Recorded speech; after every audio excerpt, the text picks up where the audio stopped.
نحمدہ و نصلی علی رسولہ الکریم۔ غوث پاک کی سیرت کے بارے میں پچھلی آڈیو میں آپ نے سنا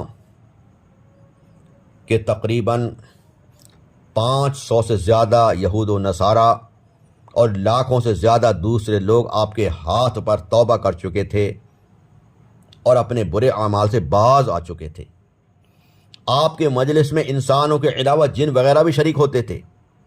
مشائخ سے منقول ہے کہ جب غوث پاک رحمۃ اللہ علیہ تقریر کے لیے ممبر پر بیٹھ کر الحمدللہ کہتے تو روئے زمین کا ہر غائب و حاضر ولی خاموش ہو جاتا۔ اسی وجہ سے یہ کلمہ آپ مقرر کرتے ہیں۔ پھر اولیاء کرام اور ملائکہ کا آپ کے مجلس میں ہجوم ہو جاتا۔ جتنے لوگ آپ کے مجلس میں نظر آتے ان سے کہیں زیادہ ایسے حاضرین ہوتے جو نظر نہیں آتے تھے۔ آپ نے تقریباً 40 سال تک وعظ فرمایا۔ ہمارے اور آپ کے غوث پاک کا مقصد صرف اہل بغداد یا اپنے حلقے تک ہی محدود نہیں تھا، بلکہ پورے عالم اسلام میں دین تعلیم کو مزید مضبوط کرنا تھا۔ اس کام کے لیے عالمگیر نظام تبلیغ کی ضرورت تھی، اس لیے آپ نے مبلغین کی ایک متحرک ٹیم تیار کی اور اصلاح و تبلیغ کے ہر اسلحہ سے انہیں آراستہ کیا، اور پھر روحانی عہد سے عہدے سپرد فرما کر دنیا کے مختلف حصوں میں بھیج دیا۔ یہ حضرات ایسے ایسے مقامات پر پہنچے جہاں ان کا حامی اور مددگار نہیں تھا، لیکن ان کی عاجزی و انکساری کی وجہ سے وہاں ان کے بہت سے ہمدرد پیدا ہو جاتے۔ ان حضرات نے طویل لمبے سفر کیے، بہت سی تکلیفیں برداشت کیں، لیکن استقامت اور صبر و تحمل کا دامن کسی وقت بھی ان کے ہاتھ سے نہیں چھوٹا، کیونکہ یہ سب سیکھ آئے تھے کہ جاہلوں اور فاسقوں میں رہ کر کس طرح اپنا مقصد حاصل کیا جا سکتا ہے۔ یہ حضرات اکثر روزہ رکھتے اور عبادت میں مشغول رہتے تھے۔ اب ظاہر ہے کہ اتنی ساری خوبیاں مبلغین کی جس جماعت میں سمٹ آئیں، وہ جماعت جہاں بھی جائے گی انقلاب لانے کے لیے کافی ہے۔ چنانچہ غوث پاک کا تربیت یافتہ ہر مبلغ اسلام اپنے مقام پر بڑی ہی دل جمعی کے ساتھ دین حق کی خدمت میں مصروف ہو گیا، اور یہ مصروفیت زندگی کی آخری سانس تک جاری رہی، جو ایسی کامیاب رہی جس کی مثال نہیں مل سکتی۔ اللہ پاک ہم سب کو بھی دین کی خدمت کرنے کی توفیق عطا فرمائے۔ آپ کی عاجزی و انکساری کا عالم یہ تھا کہ ایک بار عید کے دن سب لوگ خوش ہیں، لیکن ہمارے غوث پاک غمگین ہیں۔ آپ فرماتے ہیں میں جس دن اپنا ایمان اس دنیا سے محفوظ لے کر جاؤں گا، میرے لیے تو وہی عید کا دن ہوگا۔ اللہ اکبر۔ حضرت شیخ سعدی شیرازی رحمۃ اللہ علیہ فرماتے ہیں کہ کعبہ شریف کے قریب کچھ لوگ عبادت میں مصروف تھے۔ اچانک انہوں نے ایک شخص کو دیکھا کہ کعبہ شریف کی دیوار سے لپٹ کر زار و قطار رو رہا ہے، اور یہ دعا جاری ہے کہ اے اللہ، اے میرے مالک، اگر میرے اعمال تیری بارگاہ کے لائق نہیں تو مجھے قیامت کے دن اندھا اٹھانا۔ یہ عجیب و غریب دعا سن کر بڑا تعجب ہوا۔ انہوں نے دعا مانگنے والے سے پوچھا کہ ہم تو قیامت میں عافیت کی دعا کرتے ہیں اور آپ اندھا اٹھائے جانے کی دعا کر رہے ہیں، اس میں کیا راز ہے؟ اس شخص نے روتے ہوئے جواب دیا کہ میرا مطلب یہ ہے اگر میرے اعمال اللہ پاک کے لائق نہیں تو میں قیامت کے دن اس لیے اندھا اٹھایا جانا پسند کرتا ہوں کہ لوگوں کے سامنے شرمندہ نہ ہونا پڑے۔ اللہ اکبر۔ تو میرے پیارے اچھے اسلام بھائی، کتنی عاجزی انکساری۔ ہم بے فکر ہیں اپنے ایمان کے لیے۔ غوث پاک فرماتے ہیں ایمان سلامتی کے لیے، ایمان پر موت ہونے کے لیے، ایمان پر خاتمے کے لیے صرف دعا ہی نہیں بلکہ کوشش بھی کرنی ہوتی ہے، تیاری بھی کرنی ہوتی ہے۔ تیاری بھی کریں، دعا بھی کریں، اللہ پاک ہمیں ایمان پر خاتمہ نصیب فرمائے، ایمان پر موت عطا فرمائے۔ غوث پاک فرماتے ہیں اے نادان انسان، جب اس فنا ہونے والی دنیا، یہ ختم ہونے والی دنیا کو حاصل کرنا بغیر محنت اور مشقت کے ممکن نہیں ہے، تو وہ نعمتیں جو کبھی فنا ہی نہیں ہوں گی، ختم نہیں ہوں گی، جو اللہ پاک نے نیک لوگوں کے لیے تیار کر رکھی ہے، جنت جیسی نعمت، وہ بنا محنت کے مل جانا کس طرح ممکن ہے؟ اللہ اکبر۔ تو وہاں کے لیے تیاری کرنی ہوگی۔ آپ فرماتے ہیں اے لوگو، جب تک زندگی کا دروازہ کھلا ہوا ہے اس کو غنیمت جانو، عن قریب یہ دروازہ بند ہونے والا ہے۔ جتنی بھی نیکیاں کر سکتے ہو جلدی کر لو۔ واقعی جب تک ہمارے لیے توبہ کا دروازہ کھلا ہوا ہے، اس جسم میں سانس باقی ہے، روح باقی ہے، تب تک ہم خوب نیکیاں کر لیں، ورنہ جیسے ہی یہ روح نکل گئی، جب روح نکلنے والی ہوگی توبہ کا دروازہ بند ہو گیا، پھر ہم کچھ نہیں کر پائیں گے۔ زندگی، آپ فرماتے ہیں غوث پاک کہ زندگی مال و دولت جمع کرنے کے لیے نہیں ہے، بلکہ یہ زندگی عبادت کرنے کے لیے ملی ہے۔ اگر عبادت کے بغیر زندگی گزاری تو قیامت میں بہت شرمندگی ہوگی اور پھر کچھ ہاتھ نہیں آئے گا۔ دن لہو میں کھونا تجھے، رات صبح تک سونا تجھے۔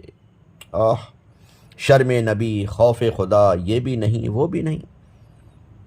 دن تو کھیل کود میں گزار دیا، ادھر ادھر بیٹھ کے گزار دیا، رات سو کر گزار دی۔ شرم نبی، یہ بھی شرم نہیں کی کہ میں آقا صلی اللہ تعالی علیہ وسلم کی بارگاہ میں حاضر ہوں گا، کیسے سامنا کروں گا، کیسے اپنا چہرہ دکھاؤں گا۔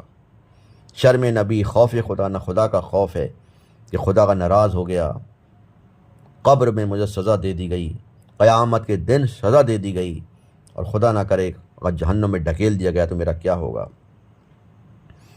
بے وفا دنیا پہ مت کر اعتبار، تو اچانک موت کا ہوگا شکار۔ موت آ کر ہی رہے گی یاد رکھ، جان جا کر ہی رہے گی یاد رکھ۔ کام مال و زر کچھ نہیں آئے گا، غافل انسان یاد رکھ پچھتائے گا۔ کر لے توبہ، رب کی رحمت ہے بڑی، قبر میں ورنہ سزا ہوگی کڑی۔ پیارے اچھے اسلامی بھائیو، واقعی دنیا آخرت کی کھیتی ہے۔ ہمارے غوث پاک عشاء کے وضو سے فجر کی نماز پڑھیں، روزانہ 40 سال تک 1000 نفل پڑھیں، لیکن غوث پاک کے چاہنے والے مسلمان بہت سے ہمارے بھائی فرض نماز بھی نہ پڑھیں، وہ 1000 نفل پڑھیں فرض نماز کے ساتھ ساتھ، اور غوث پاک کو چاہنے والے 11ویں کرنے والے فرض نماز چھوڑیں۔ کس طرح ہو سکتا ہے؟ 15 سال تک ہمارے غوث پاک نفلوں میں روزانہ قرآن پاک پڑھتے رہے، ختم کرتے رہے، لیکن غوث پاک کے چاہنے والے غوث کا دامن نہیں چھوڑیں گے۔ نعرہ لگانے والے قرآن پاک کھول کر نہ دیکھیں، قرآن پاک کو سیکھنے کی کوشش نہ کریں، قرآن پاک ان سے پڑھنا نہ آئے۔ اللہ اکبر۔ میرے پیارے اچھے اسلامی بھائیو، عاشق وہی ہوتا ہے جو ان کے بتائے ہوئے راستے پر چلے، ان کے نقش قدم پر چلے۔ غوث پاک فرماتے ہیں کہ جو بے نمازی ہے اس کو مسلمان کے قبرستان میں دفن مت کرو۔ اللہ اکبر۔ ایک شخص آتا ہے آپ کی بارگاہ میں، عرض کرتا ہے یا غوث پاک میرے گھر میں برکت نہیں ہوتی، بہت کم آتا ہوں۔ آپ نے ارشاد فرمایا کہ اپنے دروازے پر پردہ ڈال دو۔ پردہ ڈال دیا گیا۔ کچھ دنوں کے بعد وہ آیا اور کہا میرے گھر میں کافی برکت ہو رہی ہے، لیکن غوث پاک میں جاننا چاہتا ہوں پردے سے کیا تعلق ہے۔ آپ نے ارشاد فرمایا کہ جب تمہارے گھر پہ پردہ نہیں تھا تو تمہارے گھر کے اندر بے نمازی نکل کے جاتے تھے، سامنے سے تمہارے گھر کے اندر نظر پڑتی تھی بے نمازی کی۔ اللہ اکبر۔ تمہارے دروازے کے سامنے سے بے نمازی نکل کے جاتے تھے، تمہارے گھر کے اندر نظر پڑ جاتی تھی بے نمازی کی، اس بے نمازی کی نظر پڑنے سے تمہارے گھر میں برکت نہیں ہوتی تھی۔ اللہ اکبر۔ تو میرے پیارے اچھے اسلامی بھائیوں، جب بے نمازی کی نظر پڑ جائے تو برکت نہ ہو، اور جو ہمارے مسلمان بھائی دوپہر تک سوتے رہیں، نہ عشاء کا پتہ، نہ فجر کا پتہ، نہ ظہر عصر مغرب کا پتہ، جو بے نمازی گھر میں ہو تو اس گھر میں کیسے برکت ہو سکتی، کیسے آرام ہو سکتا، کیسے سکون ہو سکتا، کیسے دل مطمئن ہو سکتے؟ غور کرنے کا مقام ہے۔ غوث پاک فرماتے ہیں جس کا مفہوم ہے کہ پہلے فرض ادا کرو، فرض کے ساتھ ساتھ واجبات ادا کرو، اس کے بعد سنتیں اپناؤ، اور اس کے بعد پھر نوافل پر عمل کرو، مستحبات پر عمل کرو۔